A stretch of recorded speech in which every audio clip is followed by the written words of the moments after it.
Hey Cornwall, we've been getting some questions about how to use your new green bins, so let's clear some things up with some simple do's and don'ts. First, let's talk about what you can put into your green bin. You can include food waste items like bread, coffee grinds, veggies, and meats. Yard waste such as leaves and grass clippings can also be included. Additionally, other compostable items like paper towels and compostable plastics can also go in the green bin. Now let's cover what you should avoid putting in your green bin. Please don't include items like ashes, construction material, or hazardous products like batteries. Blue box recycling like glass and metal are also not allowed in the green bin. These items should continue to go into your blue box. While pet waste can go into the bins if it's loose or in a compostable doggy bag, kitty litter should be kept out of the bin. Unless your kitty litter is biodegradable and not the clay-based material, please keep your kitty litter out of the green bins.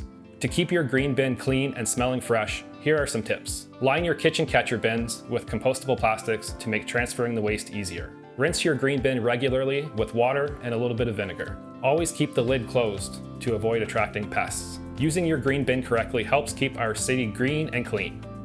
You might have some more questions, and we're here to help. For more information, visit our website at cornwall.ca or give the Waste Management team a call at 613-937-1777.